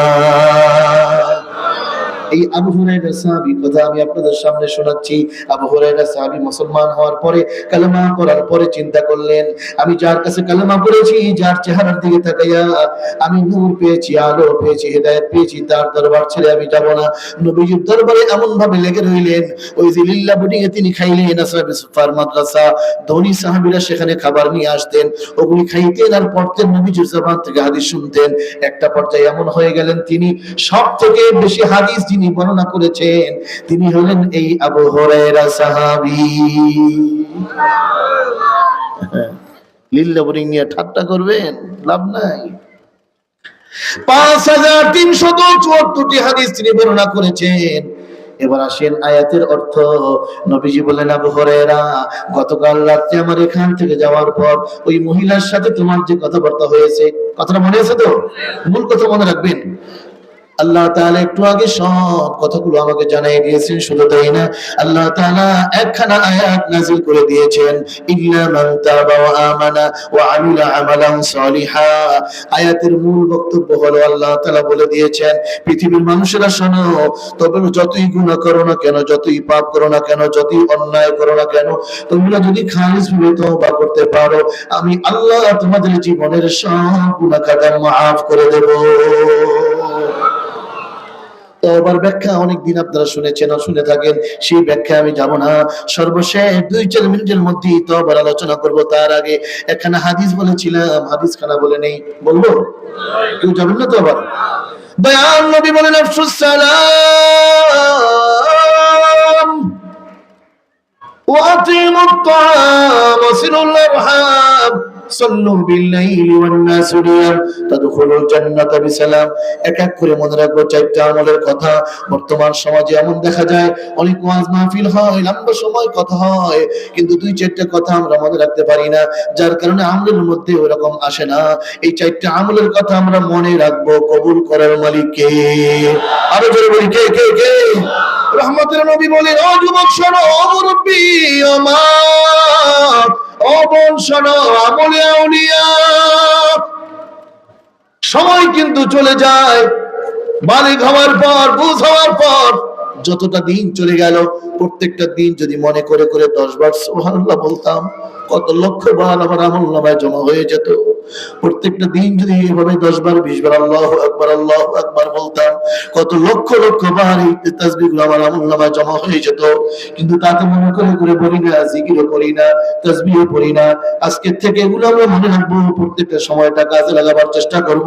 মৃত্যুর পর দেখতে পাবো আমার সুবহানাল্লাহর আমলগুলো জমা দেখবো, নেকি দেখতে পাবো। আল্লাহ যেন সেইভাবে আমাদেরকে আমল করার তৌফিক দান করেন, বলি আমিন। আফসুস সালাম, নবীজি বলেন 4টি কাজ করো, জান্নাতে চলে যাও। সবার জন্য 4টি কাজ। নাম্বার 1 হলো বেশি বেশি সালাম দাও। ও যুবক ভাই, তুমি যখন রাস্তা দিয়ে চলো, কোনো আলেম তোমার সামনে পড়লো, কোনো বড় ভাই পড়লো, কোনো মুরব্বি পড়লো, তুমি সালাম দাও, আগে আগে সালাম দাও। এই সমাজে কিছু মানুষ এমনও আছে, এমনও শোনা যায়, সালাম দিতে চায় না, বরং সালামের অপেক্ষায় থাকে। আমি বড় মাওলানা, আমি বড় হুজুর, আমি বড় নেতা, আমি সভাপতি, আমি টাকাওয়ালা, আমি বাড়িওয়ালা, আমি কেন সালাম দিব? আমাকে সবাই সালাম দিবে। বলুন তো এরকমের ভাব বানানো সমাজে আছে কি নাই? আম্মা জান আয়েশা বলেন, ও মা বোন শোনো, আম্মা জান আয়েশা বলেন, আমার রাসূল, আমার স্বামী যখন বাইরে থেকে আসতেন, আমি দরজা খুলে আগে আগে সালাম দিয়ে দিতাম। কখনো কখনো এমন হয়ে যেত, আমি সালাম দেওয়ার আগে আমার রাসূল, আমার স্বামী আগে আমাকে সালাম দিয়ে দিতেন। আছে অহংকার, আছে ভাব, আছে। সালাম দিলে পরস্পর মহব্বত পয়দা হয়, সালাম দিলে নেকি অর্জন হয়, সালাম দিলে গুনাহ মাফ হয়, সালাম দিলে দিল থেকে অহংকার দূর হয়ে যায়। নবীজি বলেন বেশি বেশি সালাম দাও। তবে সালামের ব্যাপারে অন্য একটা হাদিস আছে, নবীজি বলেন, আসসালামু ক্বাবলাল কালাম। দুইজন মুসলমান যখন সাক্ষাৎ হয়, জবান থেকে সবার আগে যেই শব্দ বের হবে, শব্দের নাম হলো কালাম। আমি হাদিস পড়েছি 4টা আমলের কথা, বেশি বেশি সালাম দাও। আমরা বেশি বেশি সালাম দেব। তবে ওই হাদিসের কথা মনে রাখবো, জবান থেকে সর্বপ্রথম যেই কালেমা আসবে, সেই কালেমার নাম কি? সালাম। বলেন কি? সবাই বলেন কি? বাজারে গেলেন, চাচার সাথে দেখা হলো। একজনে বলল, চাচা আসসালামু আলাইকুম। আরেকজনে বলল, আসসালামু আলাইকুম চাচা। খালাম্মার সাথে দেখা করতে গেলেন, শুনেছেন খালাম্মা অসুস্থ। এখন 2 ভাই একসাথে খালাম্মার সাথে দেখা করতে গেলেন। খালাম্মা যখন শুনছে আমার বোনের 2টা ছেলে আসতেছে, ওই ছোটবেলার কথা, এই বোনের 2টা ছেলেকে আমি কত কোলে নিলাম, কাঁধে নিলাম, ওরা আসতেছে। খালাম্মা বোনের ছেলে 2টা যখন আসতেছে, শোনার পরে অর্ধেক সুস্থ, বিছানার শোয়ার থেকে উঠে খালাম্মা নিজেই দরজা খুলছে। এবার এক বোনের ছেলে বলল, খালাম্মা আসসালামু আলাইকুম। আর আরেকটা বোনের ছেলে বলল, আসসালামু আলাইকুম খালাম্মা। বেশ কম আছে কি নাই? ওয়াজ মাহফিল একটা ক্লাস। একজনে বলল, আসসালামু আলাইকুম খালাম্মা, আর একজনে বলল, খালাম্মা আসসালামু আলাইকুম। বেশ কম আছে কি নাই? আসসালামু আলাইকুম খালাম্মা, এটা হলো পরিপূর্ণ শুদ্ধ। আসসালামু আলাইকুম হুজুর, আসসালামু আলাইকুম চাচি আম্মা, আসসালামু আলাইকুম চেয়ারম্যান সাহেব, আগে সালাম। এবার আসেন আল্লাহ তাআলার ফয়সালা কি। এই যেন নামাজের মধ্যে পড়ি আত-তাহিয়াতু লিল্লাহি ওয়াস-সালাওয়াতু ওয়াত-তাইয়্যিবাত। এরপরে বলেন তো আইয়ুহান নবী আসসালামু আলাইকা, বলুন কি আছে? আসসালামু আলাইকা আইয়ুহান নবী, আত-তাহিয়াতু লিল্লাহি ওয়াস-সালাওয়াতু ওয়াত-তাইয়্যিবাত। আসসালামু আলাইকা আইয়ুহান নবী, আল্লাহ কিন্তু বলেন না আইয়ুহান নবী আসসালামু আলাইকা, তা বলেন নাই। আল্লাহ শিক্ষা দিয়েছেন আগে সালাম দাও, আসসালামু আলাইকা আইয়ুহান নবী, আগে সালাম। তাহলে বোঝা যায় বর্তমান সমাজে যারা এইভাবে পড়িয়া নবী সালাম আলাইকা, তাদের ওই শব্দটা ব্যাকরণ ভাবে এরকম শুদ্ধ হয় না, বরং উত্তম হলো আসসালামু আলাইকা ইয়া নবী, আগে সালাম পরে শব্দ সম্বোধন।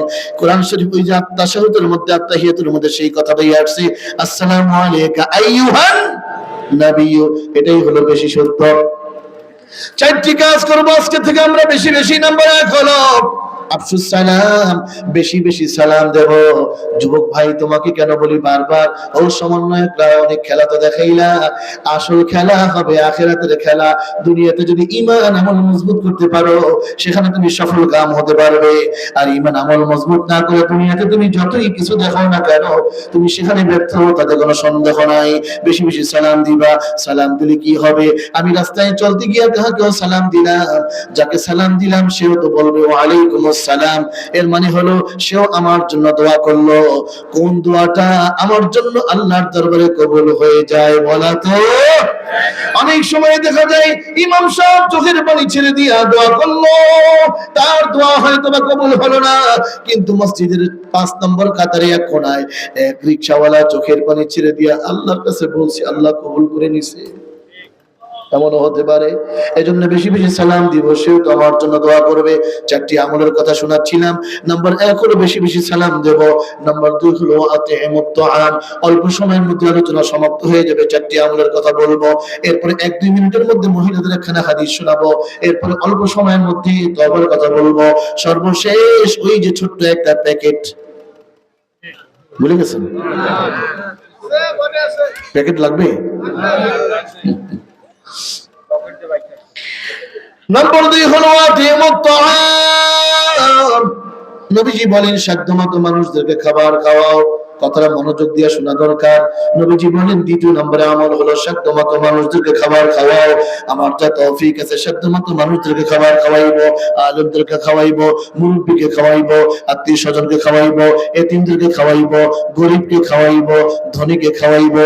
এই সমাজে কত মানুষ এমন আছে অনুষ্ঠান হয়, আপন খালাম্মা গরিব হওয়ার পরে কারণে সে দাওয়াত পায় না, আর দূরের মানুষ ধনী হওয়ার কারণে সবার আগে কাট পায়।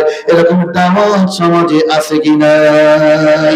ভাইয়া নবী বলেন উম্মতেরা শোনো, এই দাওয়াত সব থেকে নিকৃষ্ট যেই দাওয়াতের মধ্যে শুধুমাত্র ধনীদেরকে দাওয়াত দেওয়া হয়, গরিবদেরকে দাওয়াত দেওয়া হয় না। এই সমাজে এমন অনুষ্ঠান তো আমরা দেখি, বাবার নামে খাওয়ায়, গরু জবাই করে 500-1000 লোক খাওয়ায়। কে খাইয়া গেল? প্রাইভেট গাড়ি নিয়ে নারী আসলো, পুরুষ আসলো, অফিসের কলিগরা আসলো, আত্মীয় স্বজন আসলো, খাইয়া গেল। ভাবি হাড্ডি পেয়েছেন কিনা, চাচা গুস্ত ঠিক আছে কিনা, এই লোকগুলো খাইয়া যায়। আর ভিক্ষুক গুলো বিকাল 4টায় বেঁচে যায়, এখনো গেটের মধ্যে ঢোকার সুযোগ পায় নাই। এরকমের অনুষ্ঠান আমাদের সমাজে হয় কি হয় না? আমার নাম দেয়, বাবার নামে খাওয়ায়, এগুলি সব কুপ্রথা, এভাবে করা যাবে না। আলোচনা সংক্ষেপ করে যাচ্ছি। নাম্বার 1 হলো নবীজি বলেন বেশি বেশি সালাম দাও। নাম্বার 2 হলো আতিমুত তাআম, সাধ্যমতো মানুষদেরকে খাবার খাওয়াও। এই যে সামনে রমজান আসতেছে, মাদ্রাসার খবর নিবেন, মাদ্রাসার ছাত্ররা কিভাবে খায়, কি দিয়ে ইফতার করে, কি দিয়ে সেহরি খায়। শুধু তাই না, এলাকার মধ্যে অনেক গরিব মানুষ আছে যাদের তৌফিক আছে, খবর নিবেন। আত্মীয় স্বজন, খালাম্মা, চাচি, আম্মা, এরপরে মামা মামি, আত্মীয় স্বজন যদি গরিব থাকে তাহলে সাধ্যমতো তাদের খবর নিবেন, খাবারের ব্যবস্থা করবেন। কবুল করেন মালিক একমাত্র। কয়টা গেল? মুখস্থ রাখতে হবে। কয়টা গেল? কেউ যদি আলোচনাগুলো আমি শেষে মুখ শুনবো, যদি কেউ শুনাইতে পারেন পুরস্কার আছে। তার মানে মনোযোগ দিয়ে শুনতে হবে। 4টি কাজ করো। নাম্বার 1 হলো বেশি বেশি সালাম দাও। নাম্বার 2 হলো আতিমুত তাআম, সাধ্যমতো মানুষদেরকে খাবার খাওয়াও।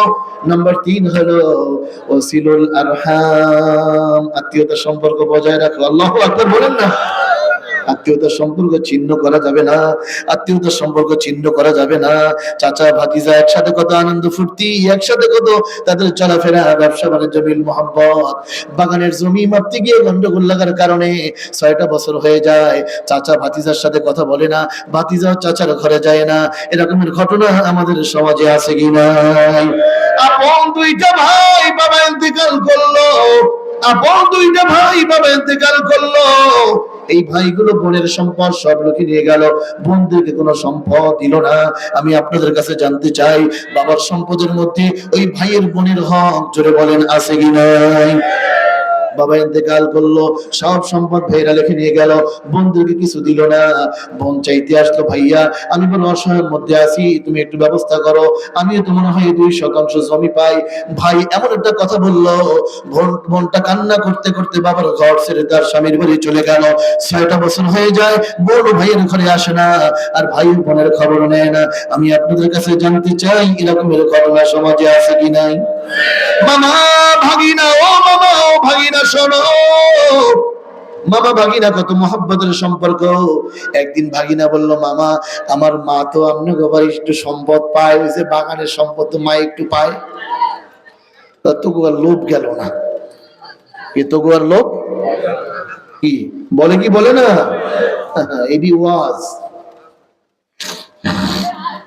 ও মামা, আমার মা তো আপনাদের বাড়ির সম্পদ পায়, মামা আমি বিদেশে যাব, আমার 3 লক্ষ টাকা লাগবে, যদি ওই জমিটা একটু বুঝিয়ে দিতেন, বিক্রি করে বিদেশে যাওয়ার ব্যবস্থা করতে পারতাম। মামা এমন একটা ধমক দিল, এমন শক্ত কথা শুনে এলো, ভাগিনী আর মা বাড়ি যায় না, মামাও ভাগিনী আর খবর লয় না। এরকম আত্মীয় সম্পর্ক বিচ্ছিন্ন হয়ে যায়। আপন ভাই বোন একসাথে লেখাপড়া, একই সাথে খাওয়া দাওয়া, একই সাথে কত গল্প। দুনিয়ার সাংসারিক জীবনে ঝগড়া লাগার কারণে 4টে বছর হয়ে যায়, কেউ কোনো খবর নেয় না। ছোট ভাইয়ের ঘর দক্ষিণ পাশে, বড় ভাইয়ের ঘর উত্তর পাশে। 6টা বছর হয়ে যায়, একই বাজারে সদাই করে, একই মসজিদে নামাজ পড়ে। বড় ভাই ছোট ভাইয়ের ঘরে আসে না, ছোট ভাই বড় ভাইয়ের ঘরে যায় না। এরকমের ঘটনা বাংলাদেশে জোরে বলেন আছে কি নাই? নবীজি বলেন, ওয়াসিলুল আরহাম, আত্মীয়তার সম্পর্ক বজায় রাখো, ছিন্ন করিও না।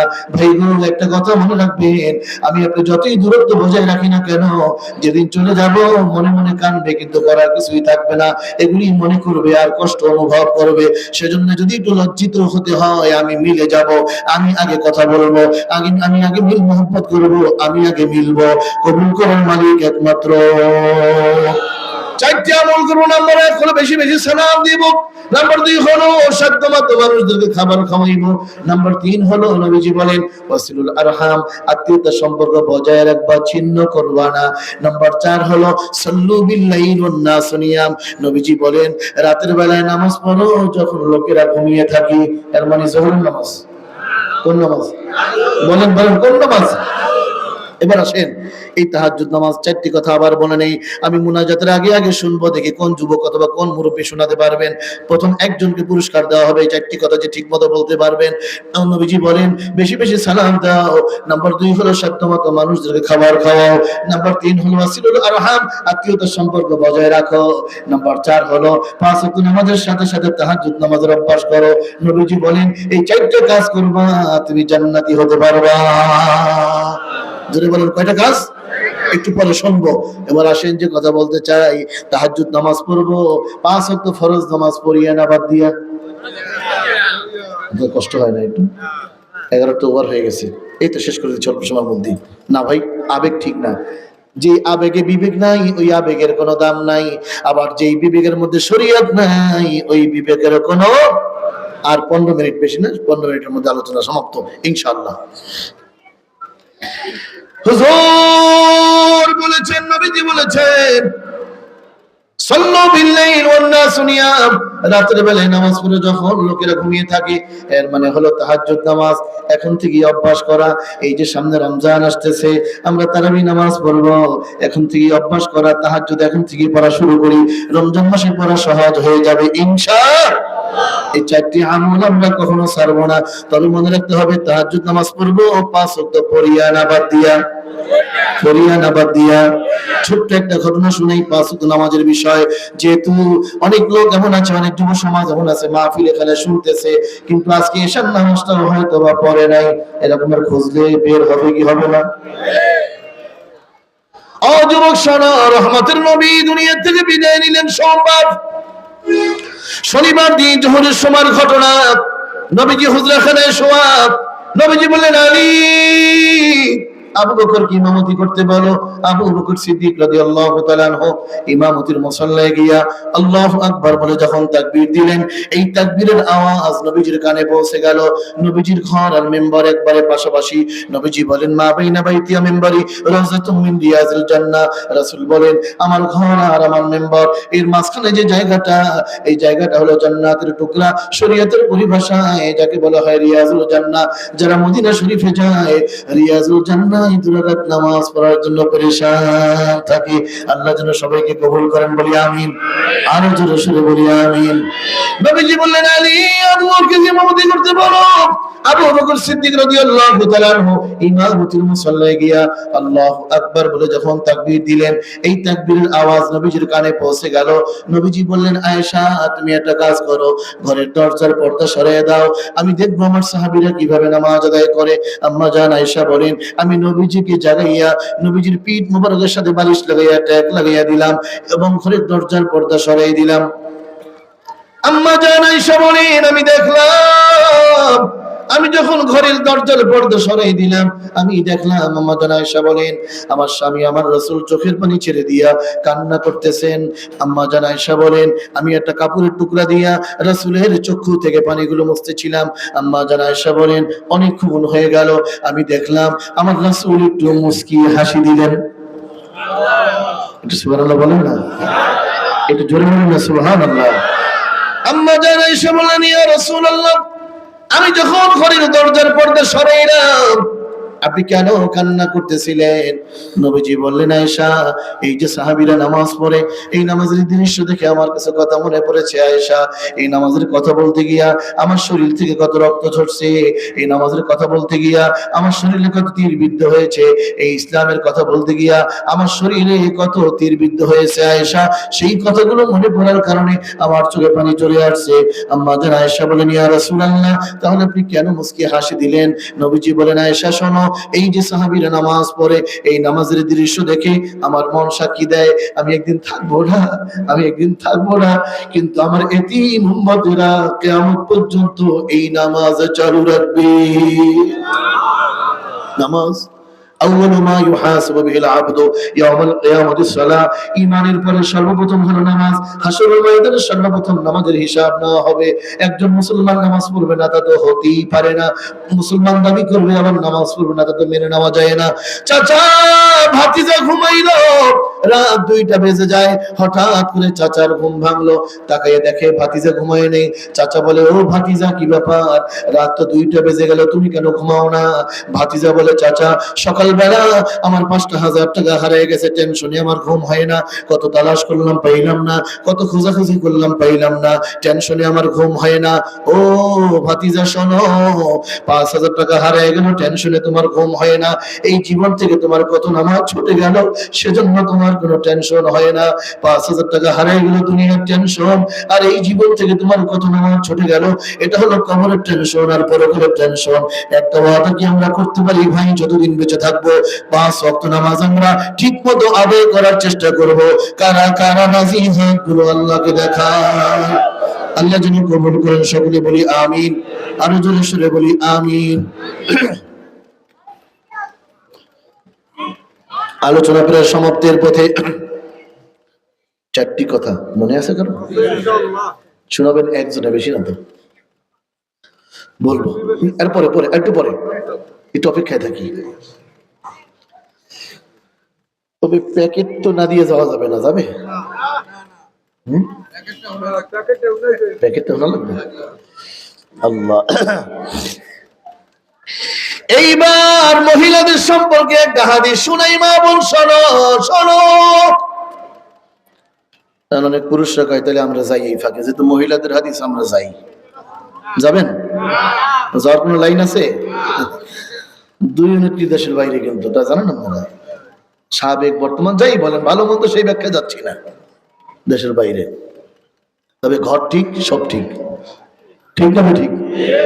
ঘর ঠিক, ঠিক না ঠিক? ও মা বোন শোনো, তোমাদের তোমাদেরকে বলি, রহমতের নবী বলেন আল মারআতুল্লাযী সাল্লাত খামসাহা। এই হাদিস খানা সবাই ভালো করে মনে রাখবো, মা বোনরা তোমরা মনে রাখো। আমি বারবার আবদার করে কেন বলি, আমি কিন্তু বরিশালের সন্তান, কালিজিরা বাড়ি আমার। এই পেস লাগছে না, কই আদি মুগ লাগারি হুজুর।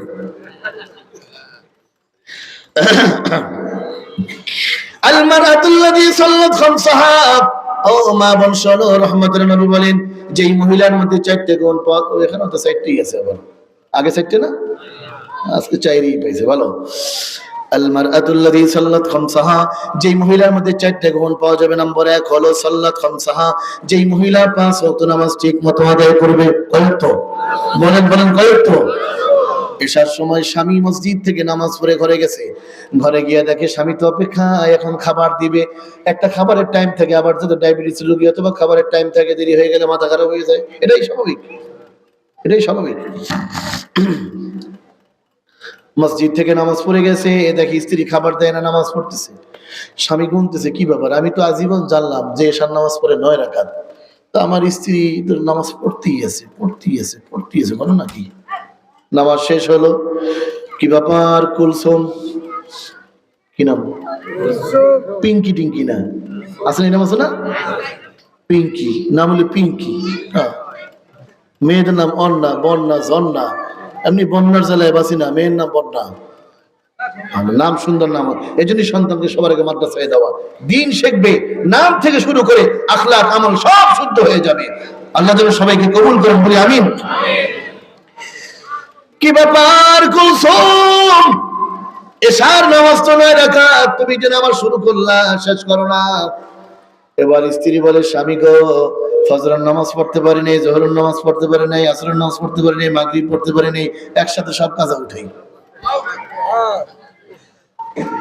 মা বোন এমন করা চলবে না। নবীজি বলেন যেই মহিলার মধ্যে 4টে গুণ পাওয়া যাবে। নাম্বার 1 হলো যেই মহিলা 5 ওয়াক্ত নামাজ ঠিক মতো আদায় করবে, কাজা করা যাবে না, ঠিক মতো আদায় করতে হবে। আল্লাহু আকবার বলেন না। নাম্বার 2 হলো সামাত শাহরাহা, 2 নম্বরে যেই মহিলা এই গুণটা অর্জন করতে পারবে, রমজানের রোজাগুলো ঠিক মতো রাখবে। বারবার কেন বলি, যাতে করে মুখস্থ থাকে, বাসায় গিয়ে বলবেন এই শোনো একটা হাদিস মুখস্থ করে নিয়েছি তোমার জন্য। নাম্বার 1 হলো সাল্লাত খামসাহা, যেই মহিলা 5 ওয়াক্ত নামাজ ঠিকমতো আদায় করবে। নাম্বার 2 হলো সামাত শাহরাহা, যেই মহিলা রমজানের রোজাগুলো ঠিকমতো রাখবে। নাম্বার 3 হলো আতাআত বালাহা, স্বামীর কথা মান্য করে চলবে। নাম্বার 4 হলো ওয়া আহসানাত ফারজাহা, যেই মহিলা নিজের চরিত্রকে হেফাজত রাখবে। 5 ওয়াক্ত নামাজ, রমজানের রোজা, স্বামীর কথা মান্য করে চলা, পর্দাপুশিদায় চলা, জান্নাতের 8টা দরজা খোলা। তাসবিহ বলুন সুবহানাল্লাহ। একটু জোরে শুনিয়ে দেন না, বলুন না সুবহানাল্লাহ। ও মা বোন শোনো, শোনো, রহমতের নবী বলেন যেই মহিলার মধ্যে 4টা গুণ পাওয়া যাবে, যেই মহিলা 5 ওয়াক্ত নামাজ ঠিকমতো আদায় করবে। অসামাত শাহরাহা, আসিতেছে মাহে রমজান, বছর ঘুরে আবার এলো মাহে রমজান। আকাশেতে উঠিলে চাঁদ, আকাশেতে উঠিলে চাঁদ, খুশি মুসলমান, বছর ঘুরে আবার এলো মাহে রমজান। ঠিক কিনা বলেন? দিনের বেলা রাখবে রোজা, রাতে পড়বে তারাবিহ, দিনের বেলা রাখবে রোজা, রাতে পড়বে তারাবিহ। দুহাত তুলে বলবে আল্লাহ মাফ করো গুনাহ সবই, এ তো ক্ষমার মাস, এ তো মাফির মাস, এ তো ক্ষমার মাস, এ তো মাফির মাস, বলে যে কোরআন, বছর ঘুরে আবার এলো মাহে রমজান। ঠিক আছে বলেন একটু। যে মহিলার মধ্যে 4টে গুণ পাওয়া যাবে। নাম্বার 1 হলো যেই মহিলা 5 ওয়াক্ত নামাজ ঠিক মতো আদায় করবে। নাম্বার 2 হলো রমজানের রোজাগুলো ঠিক মতো রাখবে। নাম্বার 3 হলো স্বামীর কথা মান্য করে চলবে। নাম্বার 4 হলো পর্দা পুশিদায় চলবে। নবীজি বলেন তার জন্য জান্নাতের 8টা দরজা ওপেন হয়ে থাকবে। বাসায় গিয়ে বলবেন, রাত্রে এখন তো 12টা বাজে, এখন বলবো না কেন সকালে বলবো? কোন সময় মাহফিল থেকে আসছে কিছু বলেন না, আজকে নিয়ত করছেন বলবেন, তাহলে বলেন, তাইলে অন্য সময় তো বলেন না। একটা হাদিস অনেক কষ্ট করে মুখস্থ করে নিয়ে আসছে তোমার জন্য, মহিলাদের মূল কাজ 4টা। একটু বলেন, পানটা কি বানাই দেবো না পরে খাইবেন? না আপনি কোন হাদিসটা কোন? ঠিক আছে, পান পরে দেবো অনেক। তখনও তাইলে এই হাদিসটা নবীজি বলছেন যে এই মহিলার মধ্যে 4টে গুণ পাওয়া যাবে। বলেন তাহলে 1 নাম্বার 5 ওয়াক্ত নামাজ ঠিক মতো পড়তে হবে। আমি তো পড়ি ঠিক মতো, আমার কি দেখছেন কোন সময় নামাজে গাফলাতি করতে? এত বছর সংসার করি। আচ্ছা, 2 নম্বরে রোজা ঠিক মতো রাখতে হবে। আমি রোজা কোনো সময় ছাড়ি নেই, আমি হিসাব করে করে ভাঙতি রোজা তাও রাখি। আমি অমুক বাড়ির মেয়ে, আমার বাবা হজ করছে, আমার বাড়ির সামনে মসজিদ আছে, ছোটবেলা মক্তবে পড়ছি। কয়টা গেল? বল কয়টা গেল? 3 নম্বরে হলো স্বামীর কথা মান্য করে চলো। কি স্বামীর কথা মান্য করে চলো? এত বছর পরে এই জন্য হাদিসটা মুখস্থ করে দিয়েছেন। স্বামীর কথা মানতে চায় না, স্বামীকে চালাইতে চায়, স্বামীর কথা মতো চলতে জানে না। লক্ষণ খারাপ না ভালো? ও মা বোন শোনো, আমার সময় প্রায় শেষ হয়ে যায়। যে কথাগুলো বলেছিলাম, স্বামীর কথা মতো চলতে জানো, স্বামীরকে চালাইতে যাইও না। স্বামীর কথা মতো চলতে শেখো, চলতে জানো, কবুল করার মালিক কে? মহিলাদের মূল কাজ 4টা। 5 ওয়াক্ত নামাজ, বারবার কেন বলি মুখস্থ থাকবে যেন। 5 ওয়াক্ত নামাজ যেই মহিলা ঠিক মতো আদায় করবে, রমজানের রোজাগুলো ঠিক মতো রাখবে, স্বামীর কথা মান্য করে চলবে, পর্দা পুশিদায় চলবে, তার জন্য জান্নাতের 8টা দরজা ওপেন করে দিবেন। কে কে কে? জোরে বলতে হবে, কে কে? এইবার একটা কথা, অনেকের মধ্যে হয়তো মা লাগতে পারে কোনো ব্যথা। হুজুর, আমরা আপনার সামনে বসা, আপনি মহিলাদের জান্নাতের 8টা দরজার খোলার কথা শুনাইলেন, আমাদের জন্য কি জান্নাতের 8টা দরজার খোলার কোনো হাদিস আছে কিনা? আছে, এখনই বলি। রাসূল বলেন আমার যে উম্মত, নবীজি বলেন আমার যে উম্মত, মুসলিম শরীফের মধ্যে আছে, নবীজি বলেন আমার যে উম্মত প্রত্যেক ওযুর পরে, কিসের পরে বলেন না, কিসের পরে? এগুলি শোনার পরে যদি আমল করি তাহলে এই মাহফিল সার্থক। আর যদি আমল না করি, শুধু শুনলাম মজা লাগলো। নবীজি বলেন আমার যে উম্মত প্রত্যেক ওযুর পরে কালেমায়ে শাহাদাত পাঠ করবে। এক হাদিসের মধ্যে আসছে, আকাশের দিকে তাকাইয়া শাহাদাত আঙ্গুল উঁচা করে কালেমায়ে শাহাদাত পাঠ করবে। মূল কথা, প্রত্যেক ওযুর পরে নবীজি বলেন আমার যে উম্মত প্রত্যেক ওযুর পরে কালেমায়ে শাহাদাত পাঠ করবে, হাশরের ময়দানে মহান আল্লাহ তাআলা তার জন্য জান্নাতের 8টা দরজা ওপেন করে দিবেন। আল্লাহু আকবার, আওয়াজ করে বলি। আজকে থেকে মনে করে করে আমলটা করার চেষ্টা করবো ইনশাআল্লাহ। আচ্ছা, ওযু করলাম নামাজ পড়ার জন্য, তো মাঝখানে 2-4 মিনিট সময় যায় কি যায় না?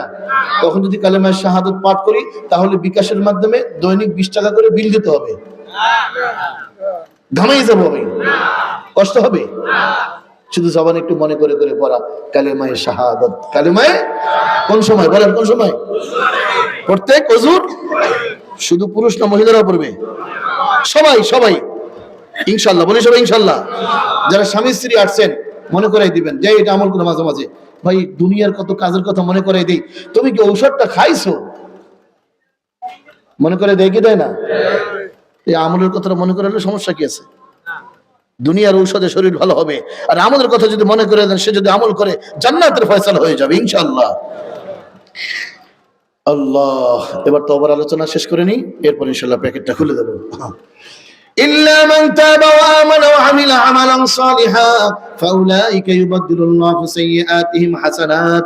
আলোচনার মূল বিষয় ছিল, আয়াতের মূল বক্তব্য হলো আল্লাহ বলে দিয়েছেন পৃথিবীর মানুষেরা শোনো, তোমরা যতই গুনাহ করো না কেন, যতই অন্যায় করো না কেন, যতই পাপ করো না কেন, তোমরা যদি খালিস ভাবে তওবা করতে পারো, আমি আল্লাহ তোমাদের জীবনের সব গুনাহ খাতা মাফ করে দেব।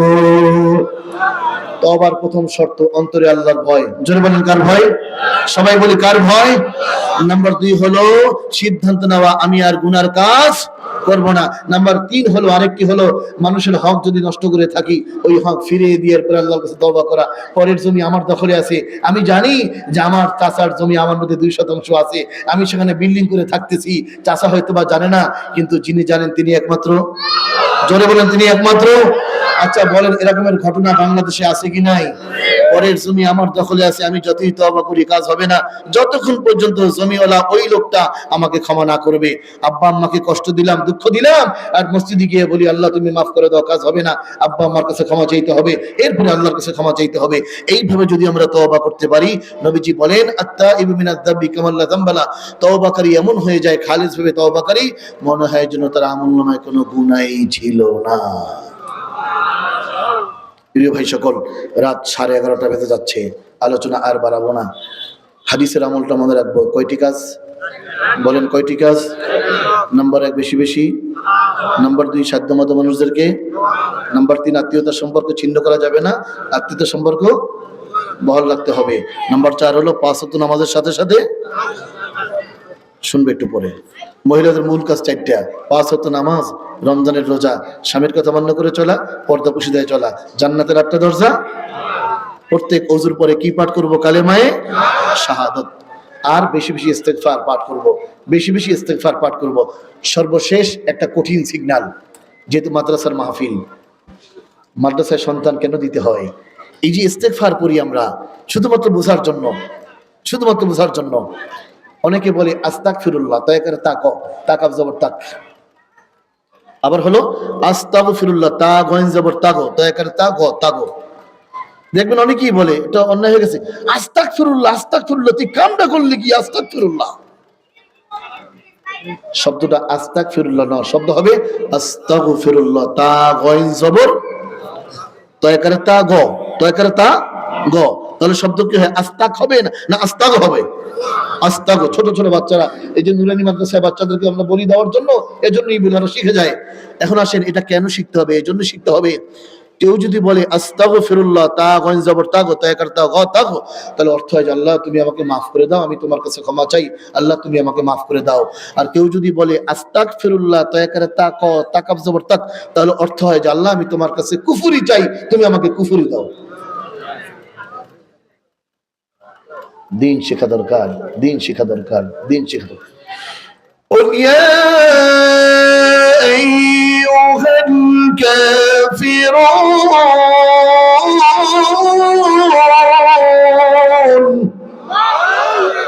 সূরা কাফিরুন আছে কি নাই?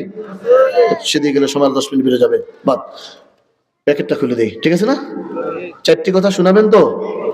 একজনও শোনাতে পারবেন, আরো পরে অপেক্ষায়, ইন্তজার। ইউসুফ পয়গম্বর, এই একবার আউযুবিল্লাহ চলে গেছি না? কিসে চলে গেছি? আউযুবিল্লাহ। খাবারের শুরুতে বিসমিল্লাহ, খাবার খাইয়া আলহামদু বলেন, বলেন খাবারের শুরুতে, খাবার খাইয়া আলহামদু। অনেকে বলে কেন বলতে হবে? আমি আমার ইনকাম করলাম, ইনকাম দিয়ে খাই, কেন আল্লাহর নাম বলতে হবে, বিসমিল্লাহ কেন বলতে হবে? এজন্য বলতে হবে, অনেকগুলি কারণ আছে। কত শক্ত খাবার আমরা চাবাইয়া খাই, হাত দিয়ে চাবাইয়া খাই, গলা দিয়ে পেটের মধ্যে চলে যায়, কোনো অসুবিধা হয় না।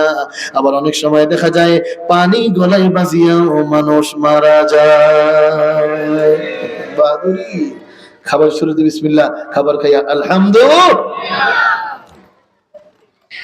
ইউসুফ পয়গম্বর এই ছোট্ট প্যাকেটটা হাতে নিয়ে আস্তে আস্তে খুললেন, আস্তে আস্তে খুলতে লাগলেন। একটা পর্যায়ে প্যাকেটের মধ্যে যা দেখতে পেলেন, চোখের পানি ছেড়ে দিয়ে কান্না করতে লাগলেন। বাল্যকালের বন্ধু, সে বলতে লাগলো, বন্ধু আমি গরিব মানুষ, আমি তো তোমার মতো ধনী না, আমার পক্ষে যা সম্ভব হয়েছে তাই নিয়ে আসছি। এখন অবস্থা কি তা তো বলতে পারবো না। অনেক সময় ছোটবেলায় দেখছি এই ঘটনা, ছোটবেলায় দেখতাম অনেকে বিবাহ খাইতে গেলে প্লেট নিয়ে যায়, জগ নিয়ে যায়, কলসির বহর, দেখছেন? এখন তো বের হয়েছে, এখন ওগুলির চলন নাই। গেটের সামনে খাতা কলম নিয়ে বিল নেয়, টাকা নেয় 2000, কুমুকে দিয়েছে কত? 3000। ওর মাইয়ের বিয়ে খেয়ে আমি দিলাম 4000, দিল 3000, বকিলই গেছে। বলে কি বলে না? এই সমস্ত অনুষ্ঠানে যাবে নেট থেকে, ওই হুমাহুম হোসেনের উপরে হুমাহুম, যাক, আবার কেউ হুজুর হুমাহুমের কামবাজ করে গেছে, যেখানে যান সমস্যা নেই। হ্যাঁ, এক জায়গায় গিয়া আরামে খাবেন, এর থেকে বেশি ভালো হয় ও হোটেলেও না, সুন্দর করে বাজার করবেন, স্ত্রীকে বলবেন ভালো করে রান্না করো, আজকে আমরা এই জিনিসগুলো খাবো। বরকত দেওয়ার মালিক একমাত্র। ওই বিয়ের দরকার নেই, যেখানে সামনে টেবিল চেয়ার নিয়ে বসে থাকে আর বিল নেয়। আল্লাহ কি জুগাইলো। যাক, বাল্যকালের বন্ধু বলল, বন্ধু শোনো, আমার পক্ষে যা সম্ভব হয়েছে আমি তাই নিয়ে আসছি, তুমি কেন কান্না করো? বাল্যকালের বন্ধু মনে করেছে আমার হাদিয়াটা মনে হয় সামান্য হয়েছে, আর সে তো ধনী মানুষ, খাদ্যমন্ত্রী, আমার ছোট্ট হাদিয়া মনে হয় তার কাছে পছন্দ হয় নাই। বাল্যকালের বন্ধু লজ্জিত হইয়া, সেও খুবই লজ্জিত হয়ে বলতেছে, বন্ধু তুমি মনে কিছু নিও না, আমি তো তোমার মতো এত ধনী না, খাদ্যমন্ত্রী না, আমার পক্ষে যা সম্ভব হয়েছে আমি তাই নিয়ে আসছি। এমন সময় দেখা যায় ইউসুফ পয়গম্বর ওই ছোট্ট প্যাকেটটা খুলে কান্না করতে লাগলেন। ইউসুফ পয়গম্বর বললেন, শোনো বন্ধু, তোমার এই হাদিয়া দেখে আমি কাঁদি না, তোমার হাদিয়া যে সামান্য হাদিয়া আমি তা দেখে কাঁদি না, আমি কাঁদি অন্য কারণে। এই প্যাকেটটা খোলার পরে এই প্যাকেটের মধ্যে ছোট্ট একটা আয়না দেখেছিলেন। কি দেখেছিলেন? জোরে বলেন, কি পেয়েছিলেন? আয়না পাওয়ার পরে কান্নার কারণ কি? ইউসুফ বললেন, বাল্যকালের বন্ধু শোনো, তুমি যে আমার জন্য ছোটবেলা এই যে একটা ছোট্ট একটা হাদিয়া আয়না নিয়ে আসছো, এটা একটা সামান্য হাদিয়া আয়না, আমি সেই হিসাব করে কাঁদি না। আমার কাঁদার কারণ হলো তোমার এই আয়না দেখে আমার একটা কথা মনে পড়েছে। প্রত্যেকটা মানুষের মধ্যে আল্লাহ তাআলা কলব নামে একটা আয়না দান করেছেন। ওই আয়নাটা কলবের আয়না, যার যত বেশি পরিষ্কার হবে হাসরের ময়দানে সে তত বেশি আগে আগে আল্লাহর জান্নাতে যাবে। ওই কলবের আয়না যদি পরিষ্কার করতে হয়, যতগুলো মাধ্যম আছে এর মধ্যে একটি অন্যতম মাধ্যম হলো কোরআন তেলাওয়াত করা, আর একটি অন্যতম মাধ্যম হলো জিকির করা, লা ইলাহা ইল্লাল্লাহ।